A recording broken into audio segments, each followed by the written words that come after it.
Medical चौकामध्ये आपण या रॅलीचं समापन करणार आहोत।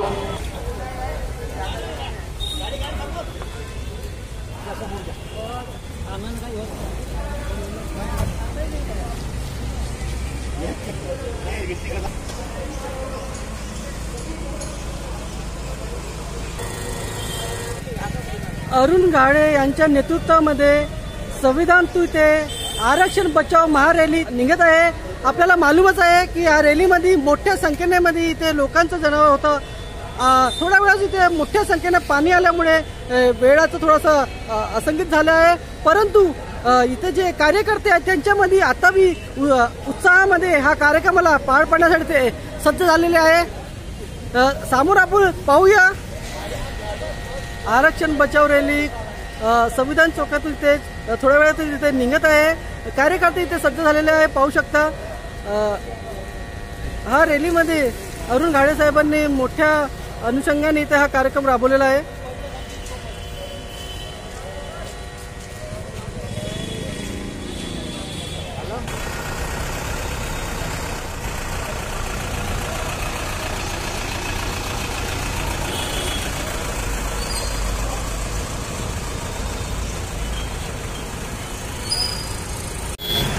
लाडके बहीण योजनेच्या माध्यमाने जे पैसे वाटप सुरू केलेलं आहे त्यामध्ये मागासवर्गीय वेलफेअर फंड जो राहतो, फक्त आदिवासी विकासाचा राहो की सामाजिक समाजकार्य विभागाचा राहो, हा फंड त्यांनी वापरून आदिवासीच्या अनेक शाळा मागणी यामुळे 8 लाख आदिवासी विद्यार्थ्यांना ओबीसीच्या विद्यार्थ्यांना स्कॉलरशिप दिलेलं आहे।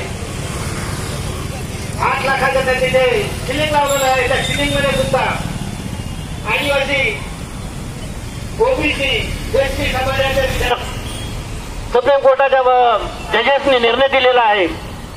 त्या जजेसनी त्याचे वडील जजेस, त्याचे आजोबा शिकलेले पोरगा जजेस सुप्रीम कोर्टाचे भूषण गवई साहेबांचं, त्या माणसाचा आहे काय मागासवर्गीय माणूस एका पिढीला फक्त आरक्षण मिळेल, मागासवर्गीय भविष्यामध्ये सत्तेमध्ये येऊ नये, राजकारण करू नये, राजकीय सत्ता मिळवू नये याच्याकरता त्यांनी हे केलेलं आहे। आणि याकरता यांना धडा शिकवण्याकरता आम्हाला हा मोर्चा करावा लागत आहे। आणि या निमित्ताने आमच्या सगळ्या लोकांना सुद्धा विनंती करतो आहे या महारॅलीमध्ये आपण सहभागी व्हावं। जय शिवराय, जय बोलवाना, जय भीम। जो आपला लढा आहे 1 ऑगस्ट 2024 ला दिलेला निर्णय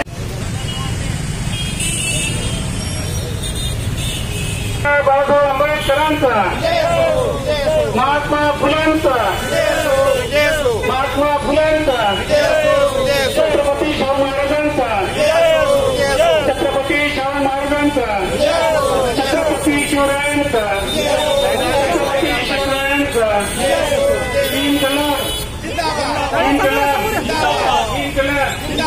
हमारी मांगे पूरी करो, हमारी मांगे पूरी करो। एससी एसटी का वर्गीकरण बंद करो, नहीं चलेगा, नहीं चलेगा। एससी एसटी का वर्गीकरण नहीं चलेगा, एससी एसटी का वर्गीकरण नहीं चलेगा, नहीं चलेगा, नहीं चलेगा। एससी एसटी का क्रिमिनल नहीं चलेगा, एससी एसटी का क्रिमिनल बंद करो, एससी एसटी वाले क्रिमिनल बंद करो। ओबीसी एससी एकता जिंदाबाद, ओबीसी एससी एकता जिंदाबाद, ओबीसी एससी एकता जिंदाबाद। प्रधानमंत्रीच्या आरक्षण लागू केलंच पाहिजे, ओबीसी एससी एसटीची जास्ती जनगणना झालीच पाहिजे, ओबीसी एससी एसटी जनगणना झालीच पाहिजे। सभी बच्चों को उच्च शिक्षा मुफ्त मिलनी चाहिए, सभी बच्चों को मुफ्त शिक्षा मिलनी चाहिए। अरे रोजगार चालू करो, प्राइवेटाइजेशन बंद करो, प्राइवेटाइजेशन बंद करो, के बात करो, के बात करो।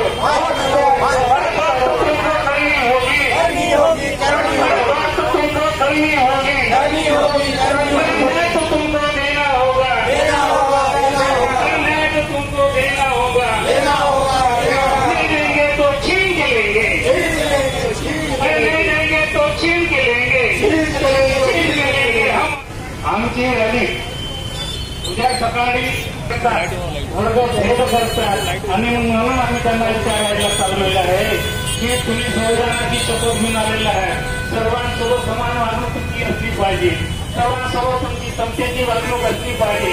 असं न करता आपण समाजामध्ये भेदभाव निर्माण करता हे चुकीचं आहे. आणि म्हणून तुम्हाला जर राज्य करता येत नसेल तर तुम्ही राज्य खाली करावे या सांगण्यासाठी आम्ही जात आहोत. आमच्या एक आजच्या सुप्रीम कोर्टाचा निर्णय हा अतिशय वेदनादायक आहे. ओबीसी एससी एसटीसाठी हा अतिशय घातक निर्णय आहे. तो यासाठी आहे की ज्या प्रकारे एससी एसटीला क्रिमिनल लागू करण्याचा त्यांनी निकाल दिलेला आहे, त्या प्रकारचं वर्गीकरण करण्याचा त्यांनी निकाल दिलेला आहे. महाराष्ट्र शासनानं तो निर्णय नसताना लगेच आयोग बसवला आहे की एसटीचं वर्गीकरण केले पाहिजे. म्हणजे यांना काही बिनधोके नेत्यांच्या हाताशी धरून त्यांना वर्गीकरणाची माहिती करायला लावायची आणि वर्गीकरण करायचं. वर्गीकरण हे दुसरं काही नसून तुमच्या जातीसाठी संघर्ष करण्याचं हे षडयंत्र आहे. आम्ही आम्हाला बाबासाहेबांनी जो ताकद दिली, ओबीसीला जे आरक्षण दिलं, जे एससी एसटीला जे आरक्षण दिलं ते यासाठी दिलेलं आहे की ओबीसी एससी एसटी समाज एकजूट झाला पाहिजे. एकजूट होऊन या देशावर राज्य केलं पाहिजे आणि या देशाचा विकास केला पाहिजे, सर्व ओबीसी एससी एसटीचं कल्याण केलं पाहिजे. परंतु आम्हाला धर्माच्या नावावरती, जातीच्या नावावरती भेदभाव करून आमच्या चूक पाळण्याचे कारस्थान त्यापर्यंत या सरकारने केलेलं आहे आणि म्हणून आम्हाला ह्यावेळी पाळायचं आहे. आज अभिजितचा राजवंशी का केलेला जो बहुजनकी हित पत्रिका, बहुजनकी हित म्हणजे काय? बहुजन कल्याण, बहुजन सुखाय, बहुजन सुखाय, बहुजन कल्याण हे धोरण जोपर्यंत या देशामध्ये अजूनही आलेलं नाही.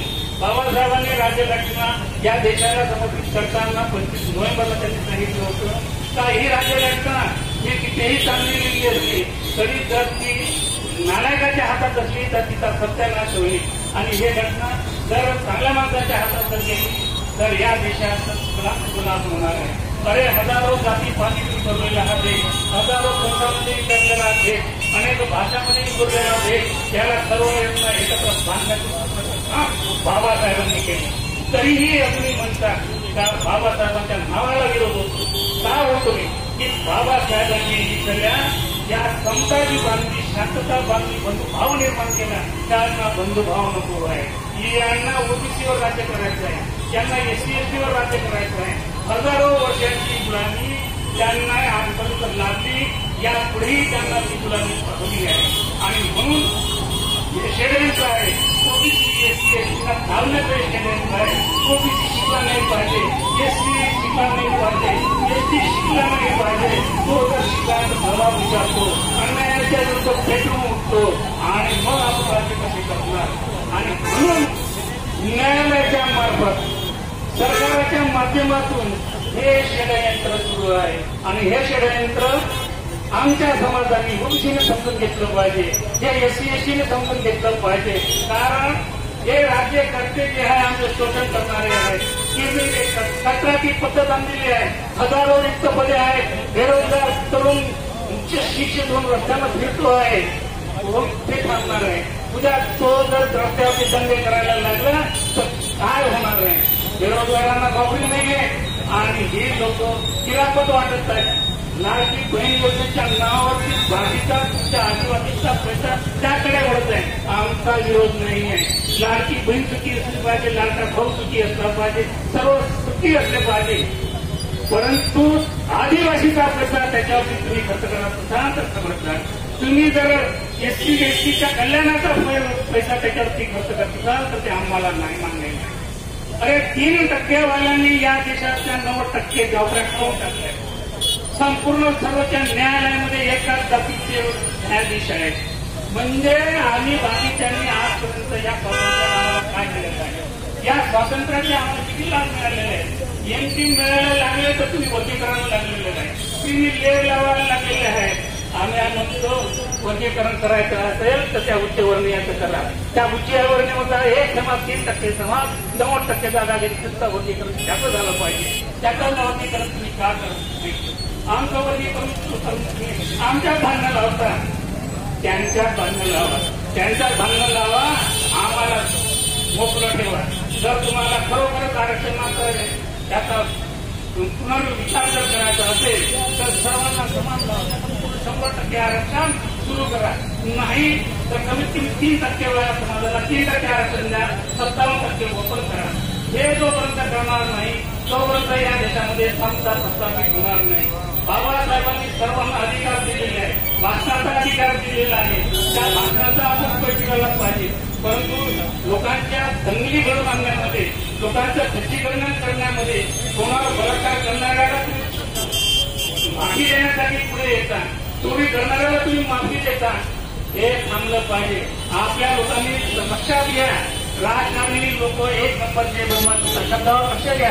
कारण ते आम्हाला किती सांगत असले काय सारखे त्यांच्याकडे क्या जोर दिया आहे ते थांबलं पाहिजे मित्रांनो.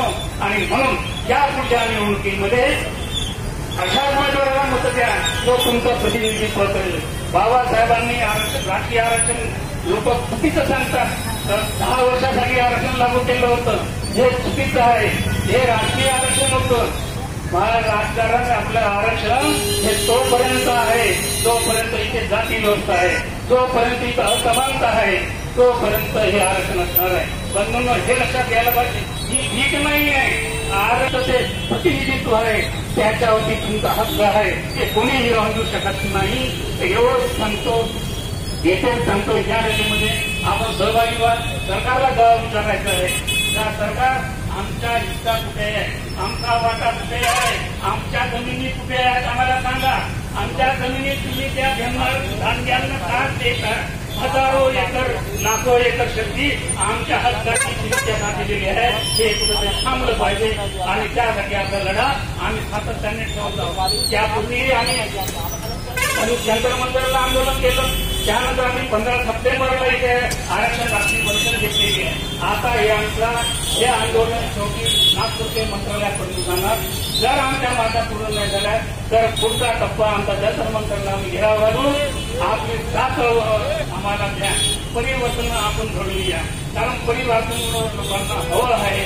कारण आज या शासकीय शासन जे आहे हे गुलामी लागण्याचा प्रयत्न करीत आहे. हे गुलामी जर तुम्हाला दूर करायची असेल तर हे सरकार या सरकार बदलू शकेल. धन्यवाद.